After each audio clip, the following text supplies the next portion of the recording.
Coming up, Asian stocks come under renewed pressure as Chinese data adds to global growth concerns. Plus, betting on Iran, France sends a delegation of its biggest companies to the country to talk business. First, though, after a turbulent January, stocks getting off to a rough start for February. Japan's Nikkei wallowing at lows not seen since mid-November. South Korea's Kospi down 1%. This all coming after the MSCI Global Index saw its biggest monthly decline since May 2012, while emerging markets shed 6.6% in their worst January since 2009. European stocks have also opened a touch weaker. The market weakness is today due in part to weak manufacturing and service sector numbers inside China. Let's get straight to Brenda Kelly, market analyst at IG. Morning to you, Brenda. Good morning. Is it down to the data this morning, or is it a continuation of what we've been seeing from emerging markets over the past week? I think it's a combination of a few things. I think markets have reacted to the second bout of tapering from the Federal Reserve, and of course the idea of taking profits when they haven't done it. The initial census has taken hold, and of course the moves in emerging markets is also causing a degree of, I suppose, negative sentiment in the markets too. I think the fears of contagion, which have always been there really since the massive crash we saw in 2007. The fact that we'll see the emerging markets have an impact on the likes of Europe and of course the US, whereas in fact I think the emerging markets debacle will actually in some respects be reasonably good for some of the developed worlds, and we're already seeing that peripheral bond yields dropping so dramatically over the last couple of months. What do you think is going to put a stop to this?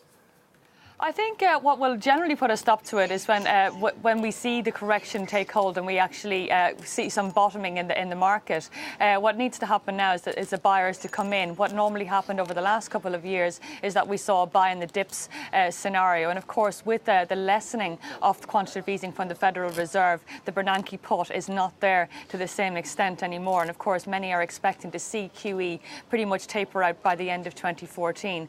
So what we do need to see is a significant bounce, and of course we need to see some better data, which would be the catalyst for a move upwards, and of course the PMI data today from the Eurozone might actually help to bring that about.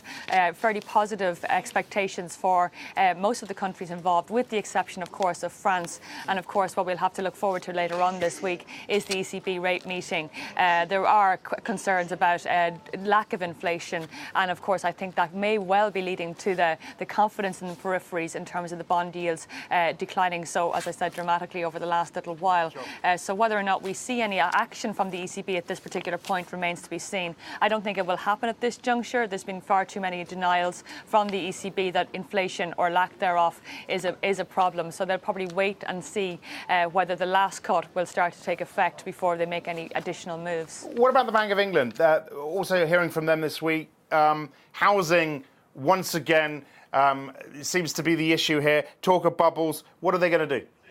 I don't think we'll see any action from the Bank of England. I think they might actually revert back to the normal inflation mandate rather than the unemployment mandate.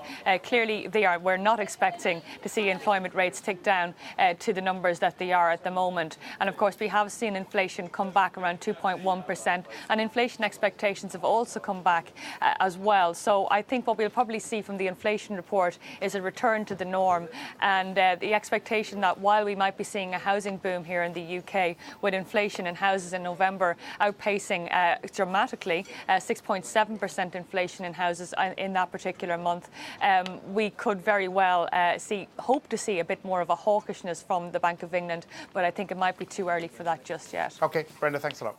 Corporate news, Ryanair reporting its biggest quarterly loss in 5 years due to heavy discounting. The budget carrier filed a quarterly loss of €35 million for the last 3 months of last year, but says forward bookings are up and the intense price war in Europe is easing. Randgold's profit has been dragged down by the lower gold price, full-year earnings coming in at $326 million, below analyst forecasts. Julius Baer says it'll hit the lower end of its target for taking on assets from the purchase of Merrill Lynch's overseas wealth arm, which it bought back in August 2012. Julius Baer's adjusted annual net profits up 19% to 480 million francs, missing forecasts. In world news, Ukraine's President Viktor Yanukovych back at work after being on sick leave. His return comes as Kiev bowed to Western pressure to allow a tortured opposition activist to fly abroad for treatment after his abduction. France is sending a delegation of its biggest companies to Iran to drum up business. Total, Alstom and Orange reportedly among those heading to Tehran. Sanctions on Iran about to be relaxed in a nuclear deal struck last year. And in Thailand, no end to unrest in sight after a disrupted general election. Anti-government protesters heading for downtown Bangkok on Monday to try and oust Prime Minister Yingluck Shinawatra. That's it. Finally, the Oscar-winning actor Philip Seymour Hoffman dies at the age of 46. He was found dead in his New York apartment from a suspected overdose. Let me leave you with a few clips from movies he's most remembered for, including The Master and Boogie Nights. I'm Axel Threlfall. This is Reuters.